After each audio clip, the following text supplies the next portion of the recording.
Well, guys, we are live and welcome back to Young Americans Abroad. You guys know this. My name is Austin. And my name is Patrick. And guys, welcome back to our show.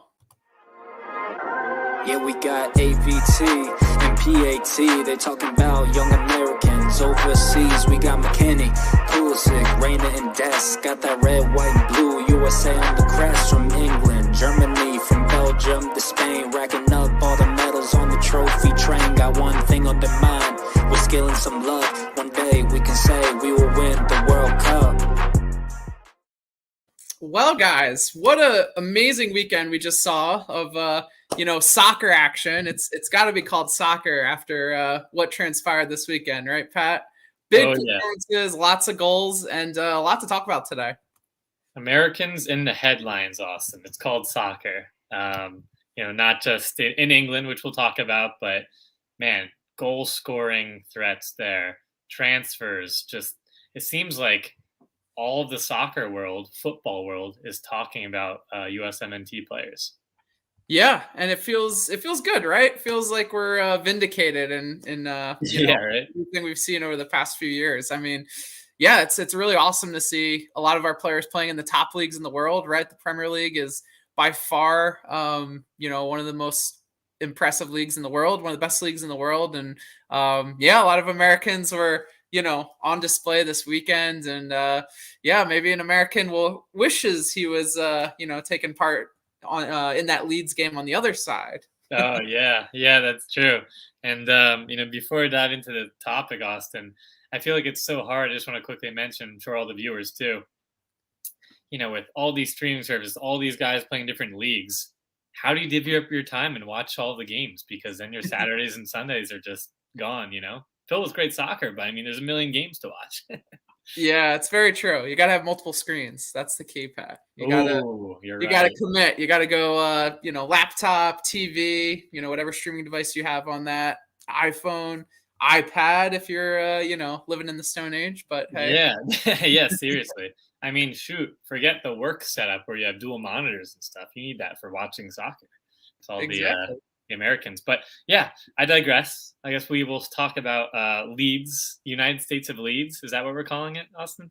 That's what we call it. I know there's some other clever names out there, but it's here. If you guys have it in the chat, joining here. We're live, so ping in your best Leeds names. Leeds America, doesn't quite cut it for me. But regardless, we'll talk about their 3-0 win against Chelsea.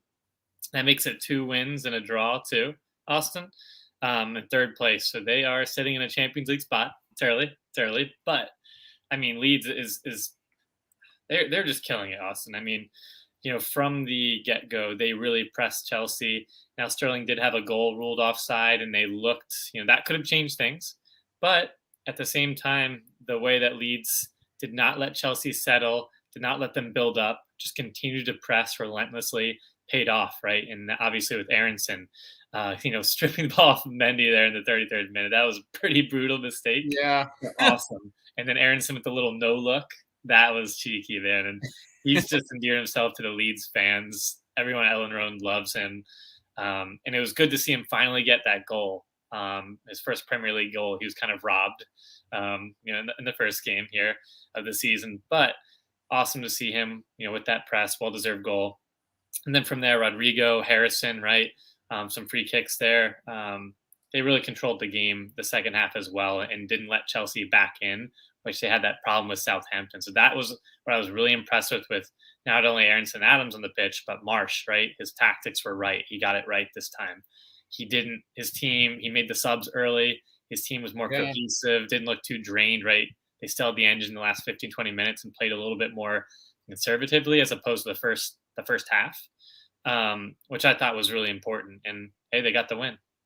Yeah, exactly. And that was the one thing I was really curious to see too, especially when they went up, was how could they sustain this lead, right? Because you saw them kind of collapse when they were up 2-0 last game. And, you said it, like they kind of ran out of energy at the end of that game. And I think Jesse Marsh made his first sub like just around the 60-minute mark, bringing Forshaw on. And it just looked like they understood the assignment a little bit better. And obviously that third goal too, that was a big momentum builder. And again, it kind of just put the nail in the coffin for Chelsea. So, it was a little bit different than maybe their last game, but hey, they, got in such an awesome position right from the start of this game. They really just did not let Chelsea get comfortable. And like you said, there was some opportunities that Chelsea had to go up and score. But they really just, weren't afraid, right? That's kind of the mark of Jesse Marsch's teams. And it looks like they've really bought into what he's trying to do within this club. And I think that's really going to bode well for the future. Oh, yeah. It couldn't be a more perfect start for them in the Premier League, honestly, Austin.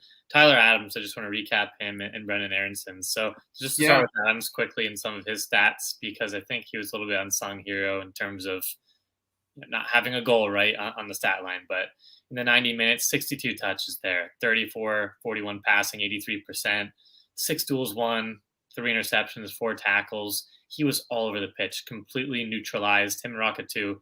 Great partnership. They understand each other's strengths and weaknesses, and he really snuffed out everything. With Havertz, Mount, Sterling, he was up for the challenge. And all the other Chelsea attackers too. Didn't back down, didn't get spun and look kind of overwhelmed or overpowered. Havertz is a pretty strong guy up there, and when Chelsea gets going, and can certainly turn your head. And I was really impressed with how he was so confident and didn't kind of put too much respect right on that Chelsea attack and kind of played a little bit more passively or second guessed himself. He knows his role in the system. He was confident with his short passes, when to go up, when to stay back with Rocca, and that's what I was really impressed with. He's not going to be that Kroos or Modric pinging those balls across 20, 30, 40 plus yard balls, but he is fantastic in Marsch's system so far. Yeah. And I think that's really been the most impressive thing to me is just how well that midfield's kind of gelled together. I think we talked about it off air that, Marc Roca looks great with Tyler Adams as his foil, right? It looks like Tyler Adams kind of snuffs out a lot of danger, and Marc Roca is more that, creative midfielder, someone who's more of the passer in midfield, right? And obviously with the, attackers up top, Jack Harrison runs all day, Brendan Aronson runs all day, and Rodrigo is feeling himself full of confidence. So, and I think the biggest, I think Tyler Adams is a great shout, but the one player that really has stood out for me at Leeds, and I always knew he was good, but I think he's going to be like a really, really good player is the keeper Meslier. He is fantastic, and he's really kept them in a lot of these games. Or they rely so much on him to kind of make 1 or 2 big saves a game, and he's really stepped up. So got to give props to him. Yeah, seriously. I hope they can keep him for some time to come, because I know those big clubs will be coming. I think Brendan Aronson, right? He, like I said, got his first goal of the Premier League finally off the board there. Not only did he take that off Mendy with his relentless pressing, we know that, but I was really impressed with how, again, he stepped up to an elite. This is, the big 4, club or so, right, in England, and looked elite. I mean, he turned Jorginho, left him in the dust with his deft kind of movements and kind of shoulder dip. Yeah, that was awesome. And just his build-up play there, right? He had a few errant passes, but at the same time, he spun Koulibaly, who's one of the elite Serie A and now Chelsea defenders there, and obviously he got sent off in that game. It was a disaster for him. But I mean, Edison just he toyed around like these guys like they were the bottom tier in the Austrian Bundesliga. How many is over Salzburg? So I was really impressed, with his being able to handle the physicality, again, being able to, really be potent in the final third, and obviously he got his goal, but just his shiftiness for how small he is in stature, he can just wiggle his way and spin past anybody. Yeah, and I think it really presents a tough problem for Greg Berhalter, right? Like, we're going to talk about it a little bit later today, but Tim Weah's out injured right now, should be back, relatively soon. But the form that Brendan Aronson's in, like, I don't think there's any reason to not start him, whether it's on the right or in midfield. I think you gotta get him on the pitch. He's just playing kind of his best soccer that he's played so far. And I really think, again, just the way him and Tyler Adams are playing and so confident, full of confidence, like I think that's going to be contagious going into the World Cup. And again, we got to make sure, players are healthy and that this form continues. But right now things are going really well at Leeds United. And yeah, it'll be fun to watch them. I think, Pat, they play Brighton this weekend, right? On Saturday. Yeah. And again, what I quickly saw on Twitter, correct me if I'm wrong, but it sounds like Leeds is so popular, United States of Leeds here. They pushed some of the other large games. I don't know if it was Liverpool or Arsenal or whatever, but they pushed the Leeds game onto the primetime here at USA Network and then pushed the other games on Peacock. So set your TVs there for the weekend and watch the United States of Leeds. Wow, that's really interesting. Yeah. I mean, hey, we've both watched, most of every game of the, they've played this season. So yeah, that's really cool to see. So now I think we want to move on to a topic today that we want to have a little bit of fun with, right? Not so much, stats behind this topic for today, but that's the whole Christian Pulisic transfer saga, right? So obviously this weekend kind of fueled that fire a little bit more with Leeds just, taking down Chelsea. Christian coming on in the second half. Obviously you got that picture at the end where he's talking to Brendan Aronson, Tyler Adams with a, wry smile on his face. What were they talking about, Austin? What were they talking about? Oh, just, a little bit of, East Coast, Mid-Atlantic, banter back and forth. And then he was also talking to Jesse Marsch too. There's some photos of that. So really interesting. And I kind of just want to pitch this to you, Pat. I know there's been a lot of rumors out there the past week. Man United was reportedly interested a week ago. What player have they not been interested in so far this summer? Newcastle was another destination where maybe would have went on loan there. It seems like that's kind of cooled off. I think, Juventus was another team rumored a week and a half ago. And obviously, now there's some rumors now with Leeds. I don't know how realistic those are or not, but I kind of want to pitch it to you, Pat. I feel like this has come up every year, right? There's been a time of the season where it's always, should Pulisic stay at Chelsea or should he go somewhere else? And, again, this time is no different, I guess. But obviously looking ahead, right, World Cup coming up, we want him healthy. We obviously want him in good form. There's a lot of factors that go into this decision. So what are your thoughts, Pat? Is there a rumor out there that kind of strikes your interest? Is there, a stance that you have where, if you wanted us to do well at the World Cup, maybe that one makes a little bit more sense. What are your thoughts? Yeah, it's such a complex problem, honestly, Austin, or dilemma. Part of me, right, falls into the transfers. You get into your fairy tale, you start dreaming, right, and thinking, what ifs. I kind of like Newcastle's project and the ability for him to get playing time, and you saw what they did against City. That would kind of fit very well. I also like Juventus as well. Might be a little bit harder, obviously, Di Maria, but in the attack, right, that they have, like Chiesa's not back yet, and with McKennie mix. So some of those rumors are enticing, intriguing, but part of me also thinks, obviously, in playing time is number one for a World Cup year. But if you're thinking more medium long term, he's got to get out of Chelsea. I mean, that place is a disaster. You saw it here against Leeds. Something's amiss amongst the players. Something is just not right. You can tell body language, the way they're playing here, and just. But at the same time, he feels trapped, Austin. So I know I'm kind of throwing you wishy-washy answers, guys, but my other main concern is his injury history. Now, we want him playing. He's getting some garbage time. Obviously, Champions League, the group stage, we're going to find out in the next few days, and then they're going to condense it with the World Cup. So there's going to be a lot of Premier League and Champions League games smushed together. Yeah. And then you have the FA Cup, right? So with Cho, with Ziyech, right? Or Ziyech that might not be there. It almost seems as horrible as it is. Does it make sense to just get some starts here and there? He's going to get off the bench, first one off the bench, to just conserve his health, stay at Chelsea, I think, for now, and then maybe in the summer, get the heck out of there. What are your thoughts? Yeah, it's really interesting. You pose some good points, and I think, I don't think you're wrong about Chelsea long term maybe not being his best option. But the one thing I really feel confident in is that I don't think Thomas Tuchel is going to last the season at Chelsea. Oh, yeah. There's good thoughts to that. Interesting, Austin. I don't know.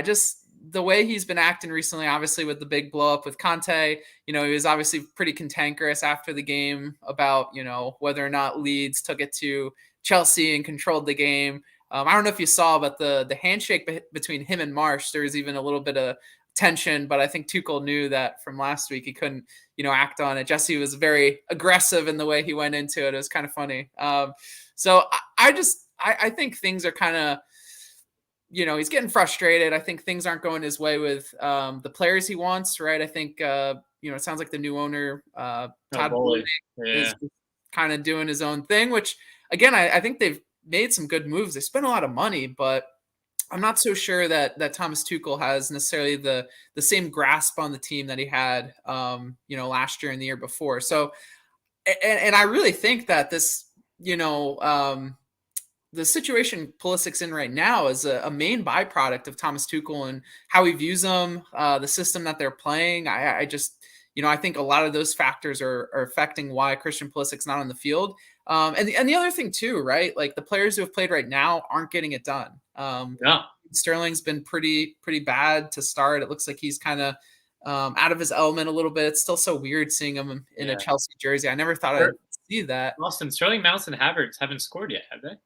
No, they haven't. I don't think they've scored this year. And Havertz has looked pretty, bad, right? He hasn't looked great in his time at Chelsea, and this year has been no different. So I think, if he sticks it out a little bit more, I think, you said wait till next summer. I think, in the short term, just wait till the winter, right? Stay at Chelsea. You're going to get some opportunities here in the next few months. Take them if you can, right? I think, Christian's done a good job of that in the past. Obviously, health, again, is the main concern.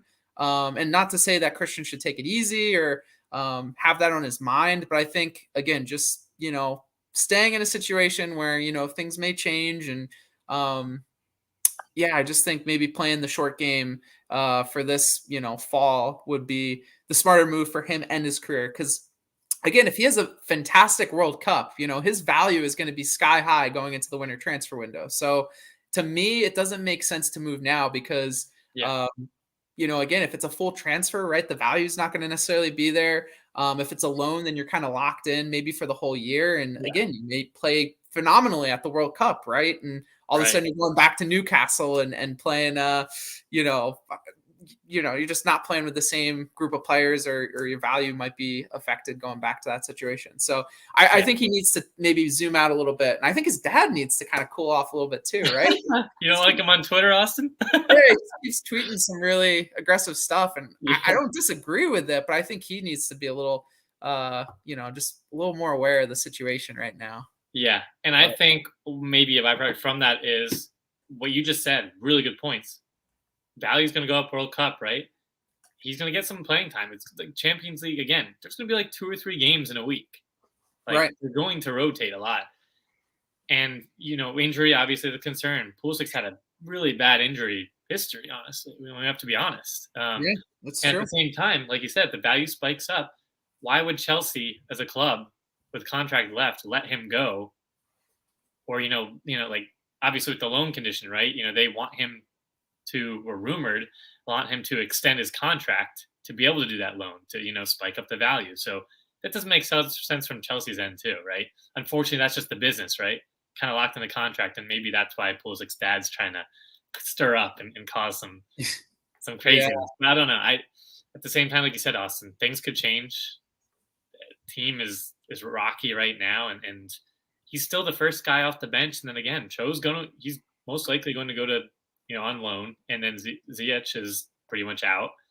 And obviously the starters are not getting it done now. So who's next on the board? It's Pulisic.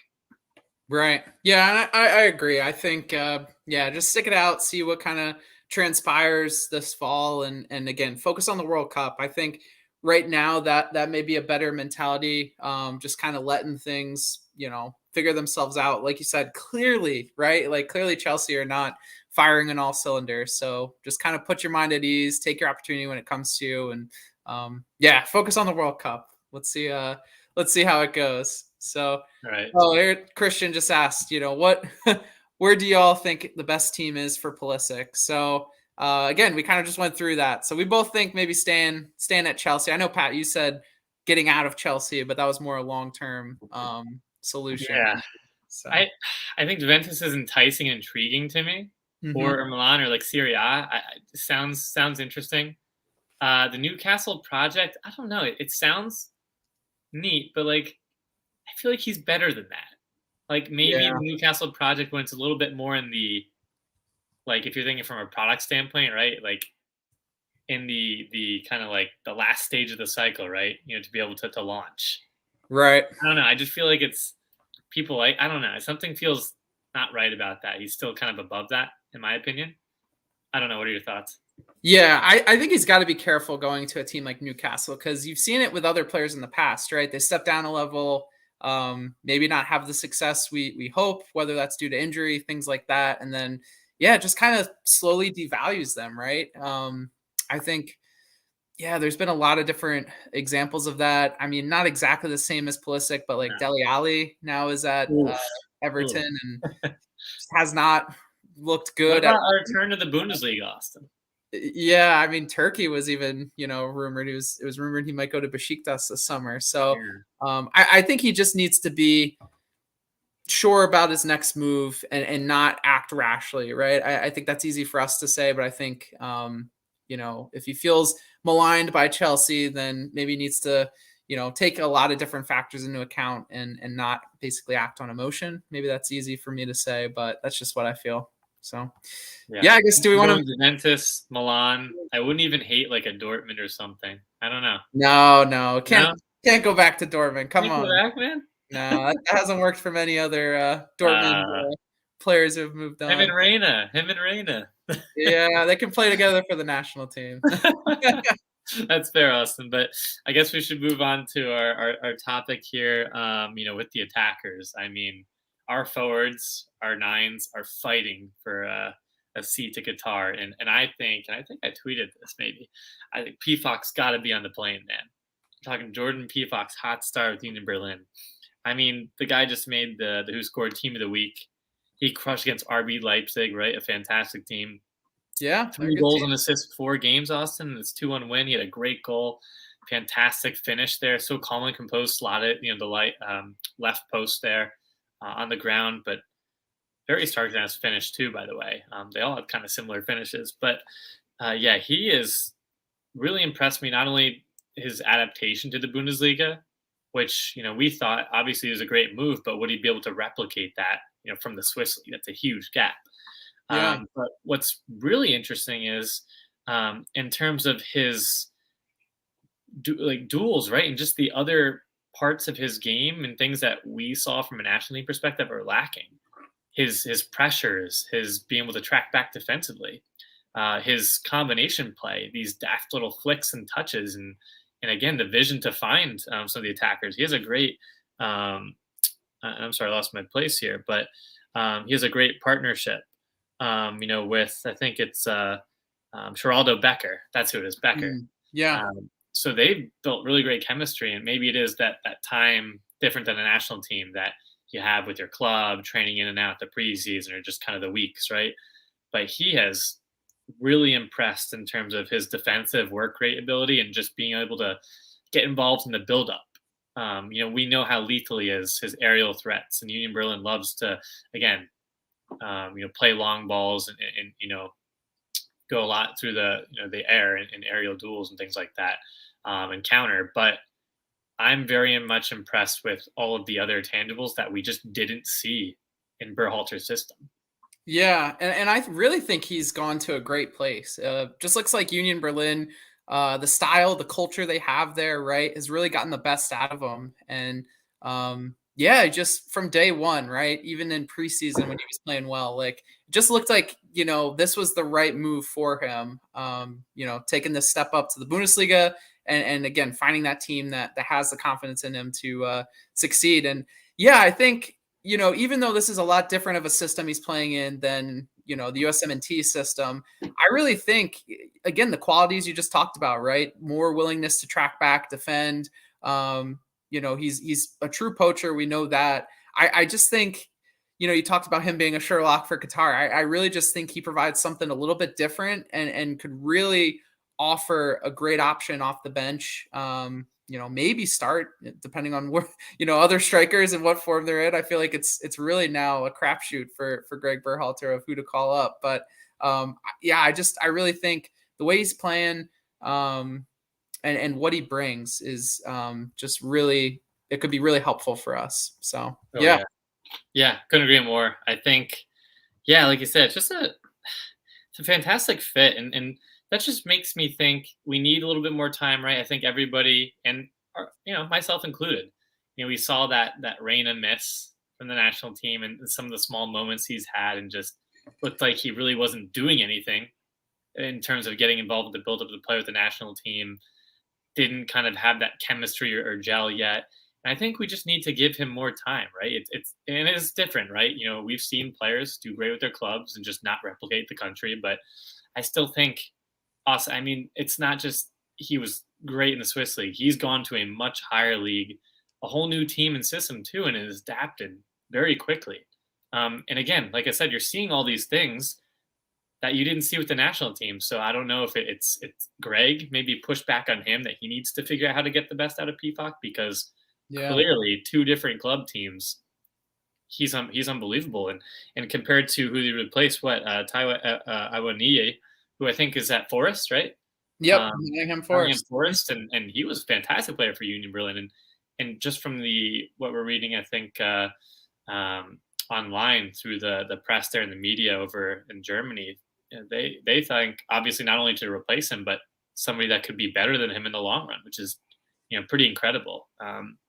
So it'll just be interesting to see how he develops throughout the season, where Union Berlin kind of fall right now. It's a great start for them as well in the Bundesliga, beating Leipzig, and PFOC is pretty much the main guy right now. Yeah, they've really started the season off hot. They've been kind of the leads of the Bundesliga. So, are we jinxing them? I'm knocking on all the wood I can over here. But. I know. Yeah. Well, we'll see. I think they've got, like I said, I think they've built a really strong culture at that club, and it's just really cool to see again one of our players, taking that next step in his career. Right. It was a pretty bold move of him. I think we talked about it last year, maybe staying in Switzerland could have been the easy choice and scoring goals to kind of stand out and look as, that informed striker and stay in a comfortable environment to kind of, go into the fall here. But he took that opportunity, took that risk, and it's really paying off big for him. So, I feel like we both feel he should be rewarded for that, or we hope he gets rewarded for that. But we'll have to wait and see. I think September is really going to influence what Greg Berhalter, does for the World Cup. There's so many strikers now that you could choose from. It's unbelievable, Austin. Just this month or few weeks, all of our strikers have come out of the woodworks. Yeah, they all feel that pressure, man. They all want that golden ticket to Qatar. So it's a good thing. And I think with that, we got to move on to our final player for today. Player we almost forgot about, to be completely honest, based on everything else that went on this weekend. But that's Josh Sargent, right? So Josh Sargent had a phenomenal week last week.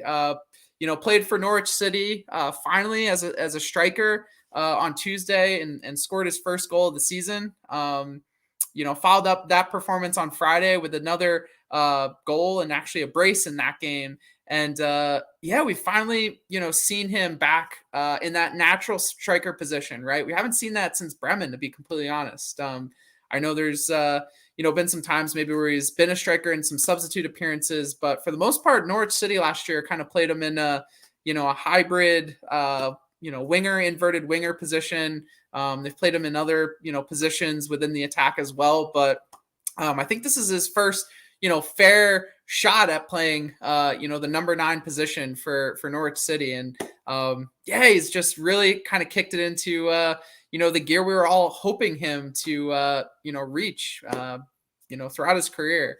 And it's really been cool, right? You saw in that second goal in the game on Friday versus Norwich that, again, he uses the abilities that he has, right? He's a very gritty player. He's not afraid to mix it up. He's also, again, he's got good touch. That's the thing that I feel like has been consistent throughout Josh Sargent's career, is that he has good touch with the ball. He can, even create a little bit. And on that second goal, right, he was really gritty, held off a defender, on some headers, finally was able to win the ball, advance upfield, and finish on a first time shot. And it really kind of epitomized, that fight back, right? He's really been fighting to get another opportunity to prove himself. And it's just, I don't know, Pat, I'm so excited to see him scoring goals again. And obviously we want to, be careful before we, commit fully to him and say he's back, he's going to be our starting striker for 10 plus years, but it just feels so good to see him succeed. It feels so good. I'm putting this tagline back again. And it was awesome to see them blast. Of course, it's the American song at the end. Was it Born in the USA? I think they do that for everyone. Right. But Sargent, awesome. I agree with you because what he's gone through with Werder Bremen, Norwich going down, kind of forgotten, right, with the USMNT. And it's just amazing to see his mental strength, to be able to just work on his craft, keep his head down. You could see the passion and how happy he was to get that goal and the confidence just oozing out of him moving forward. He just looked like a seasoned veteran out there, and that was amazing to see. And just great, heading into Qatar. So I think Pookie is obviously out. So I don't know what's going to happen, when he comes back in the fold, but his recent form, Sargent's recent form, I don't see how you leave him off. I think he's maybe American bias, think he's better than Pookie and has more kind of upside in the long run. And I hope this, him returning doesn't kind of knock him back to the bench or, limit his game time. Well, I was going to say, Pat, I really don't think it's going to, because Norwich were really struggling to score goals to start the season. And, obviously that injury was part of it, but I really think they just, were not playing well, right? And they're kind of looking for solutions. And, Josh Sargent got his opportunity. And I just think, it's funny. I see Christian's comment here. He almost had a Brendan Aronson goal as well. Yeah, he was really, doing some good pressing work and actually won a ball and almost had forced a goalkeeper error, basically. That was a nice little highlight there. But I really think the biggest issue or the biggest problem that Josh Sargent's had over the past 2 to 3 years has just been the lack of confidence and the lack of, mental clarity in his game. I really think he's always been very technically gifted. I think he's, like I said before, he's got good technical abilities, good with the ball at his feet. He's also very physical, right? We've seen that a lot from him. He's not afraid to scrap it up and mix it up with players.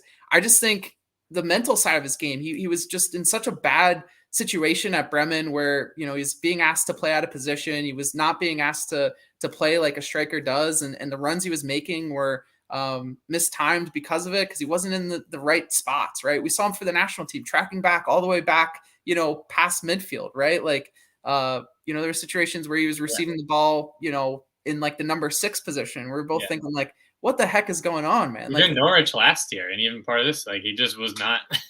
Yeah. No.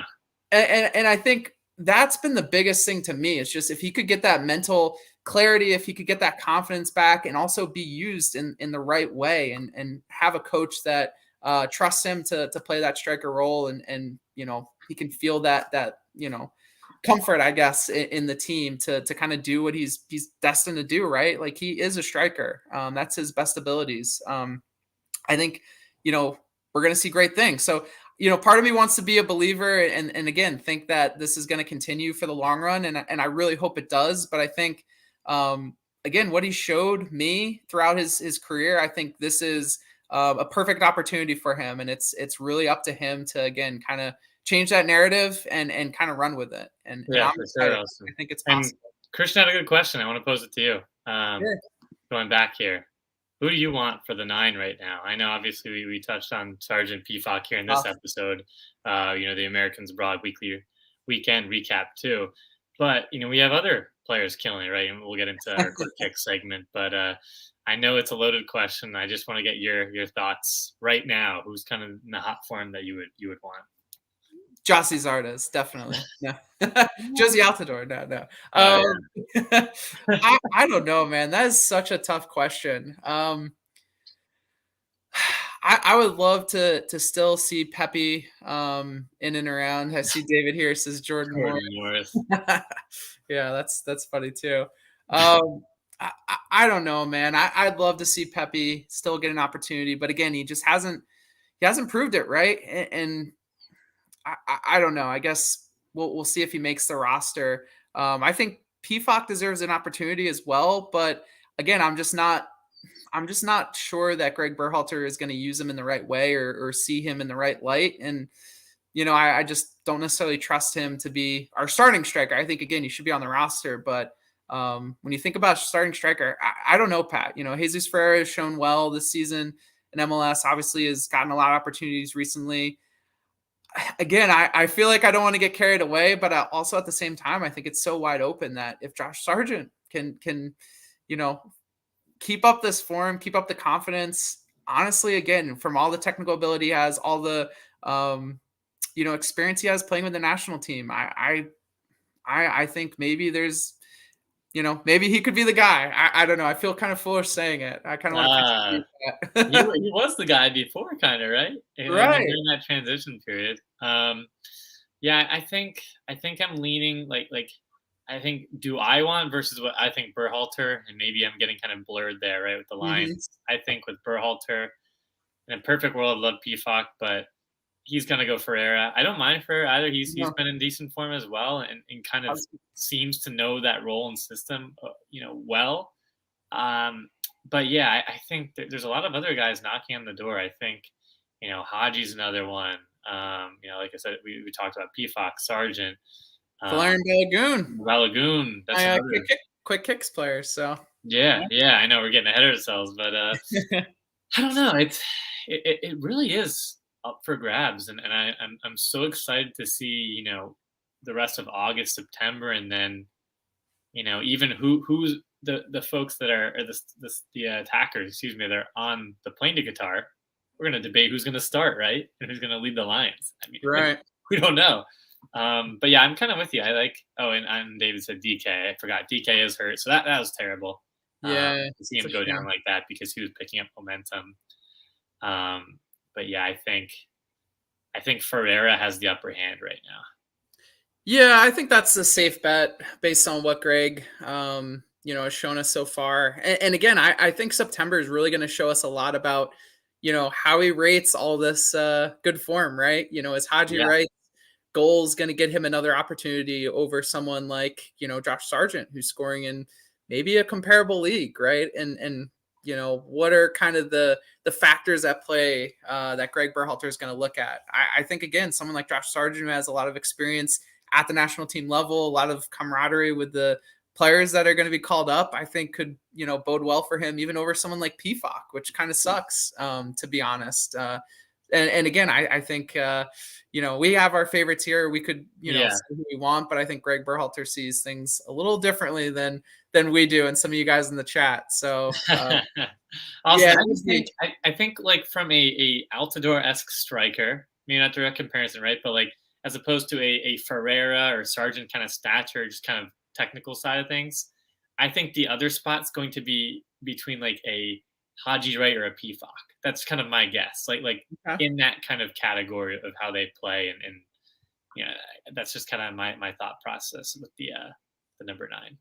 Yeah, it'll be surely interesting, and I know all you guys are going to want to, know who those players are. I know that'll be the first space I look at when that World Cup roster is announced, is the attackers, to see, who Greg Berhalter is going with, who are going to have to rely on at Qatar. But the good thing is we got a lot of options that are playing well right now. So it could be the opposite, right? It could be, sitting here with no one scoring goals and, kind of like it was going into the 2018 World Cup qualifying cycle where we need Bobby Wood back.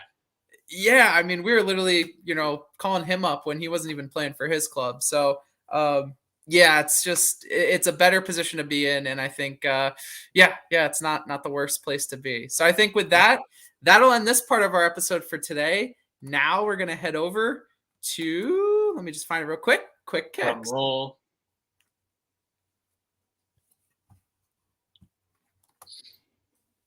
All right. All right. Yeah. So quick kicks, right? We're changing things up for this season and going with, kind of shouts here, from the weekend this past week where players that made that impact stood out or just kind of exciting news.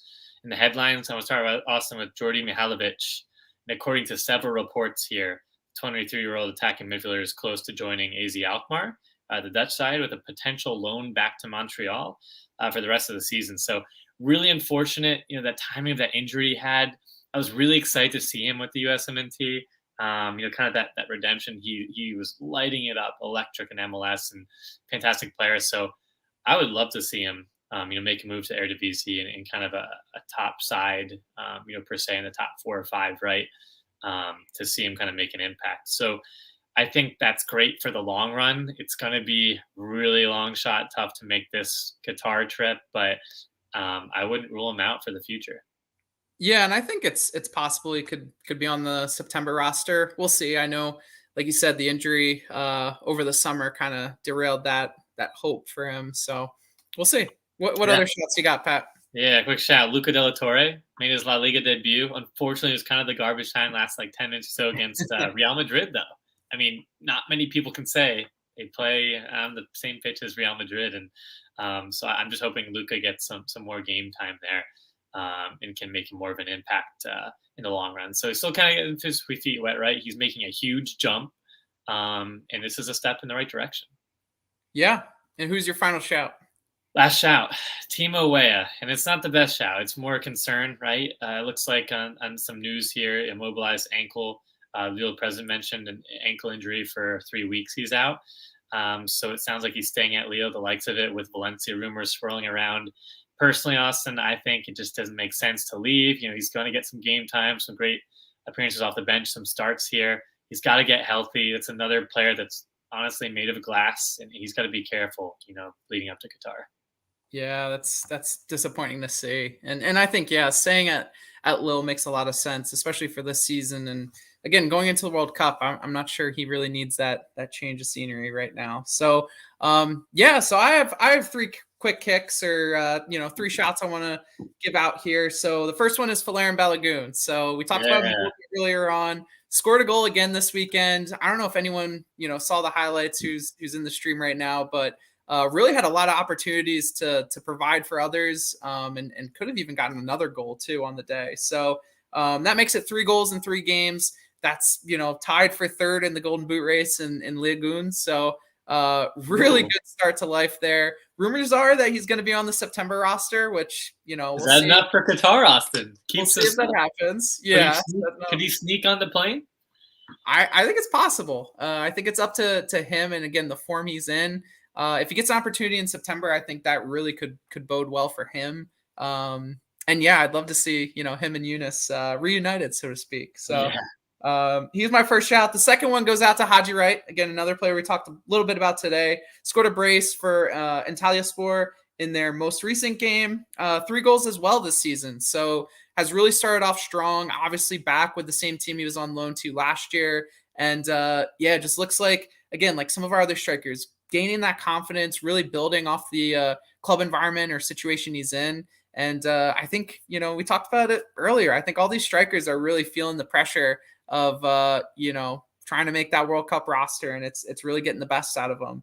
And the final shout I have for today is Tanner Tessman, player we haven't talked about in a little while. Was man of the match for Venezia in their 2-1 win just today, actually on Sunday. And just all around good game, and really was kind of difference maker in midfield for them. Jack DeVries actually in this game forced an own goal late on for Venezia to win. So another little shout out to him. But I really just want to kind of reaffirm, our belief in him, right? He's got great size. We were really impressed when we saw, a lot of his minutes in MLS, I guess the season before last, where he just looked like a pretty technical player, again, with some size. So maybe not, this cycle he'll, be able to contribute much for the USMNT. I don't think he's going to make the, roster for Qatar, but definitely someone who, keep your eye on. I think he's going to, work away this year in Serie B and hopefully help Venezia get back to Serie A. Oh, yeah. But overall, I think he's definitely someone to keep your eye on and could have really impactful future going forward. So I think with that, Pat, unless you have anything else to add, I think that's all for episode today, guys. Thank you for watching our live episode. Let us know if you like this forum. We've always thought about doing it live, doing our episodes live, and make it a little bit easier on our end in terms of editing, getting it out faster, and also we can interact with you guys. Right? Some of the comments today have been awesome, and it's great to get your guys' perspective as we go through what happened this week. So let us know by liking this video, commenting down below, and subscribing as always. Oh, yeah. And don't forget social media, Instagram, Twitter. We're always saying it, but interacting with you all on those platforms here, as the race of Qatar heats up, a lot of players, killing it, right, making moves. And, we're covering it here, aside from our fantastic episodes on YouTube and again, podcast form, Spotify, Apple, Google. But, we're always keeping up with our content. Yeah, and we've got one more exciting announcement to tell you guys about tonight. Do you want to kind of set the scene, Pat? We got a fun episode coming up Wednesday. Yeah, we do. It's going to be exciting. We're filming with some other fantastic creators here. It's going to be a USMNT, best starting 11 mock draft. So a really unique episode here. And again, we're excited to, don't want to spill too much of the details, but we're all kind of making our draft boards here, seeing who's on the table, who's left to form our best starting 11s. So Austin, it will be certainly an exciting episode, kind of building up right towards Qatar and who we get to pick. Yeah, and I think we're going to film that this Wednesday and hopefully push it out sometime next week. So definitely be on the lookout for that. I think we can name drop who's going to be in the episode, right? Yeah, we can do it. So it's going to be Justin Moran from Twitter. If you guys have, are part of the soccer community, USMNT community on Twitter, and then also Jay Hernandez from, the Twitter community.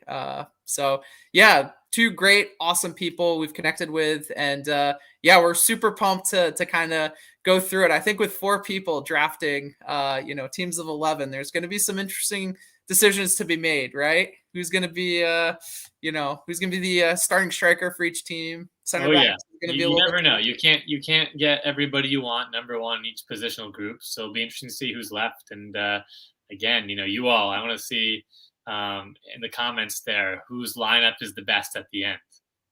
It'll be kind of fun, right, for bragging rights. Yeah, exactly. So it'll be a lot of fun, and look for that on the horizon. Thank you, Christian. Appreciate the awesome note. We appreciate you supporting us and watching and following along. So that made our night, Pat. Yeah, appreciate it, Christian. And Austin, as we with the strikers right coming into form, we got the transfer deadline coming up here.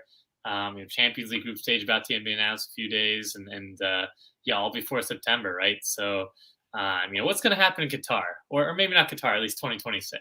Hey, one of these times we are going to win the World Cup.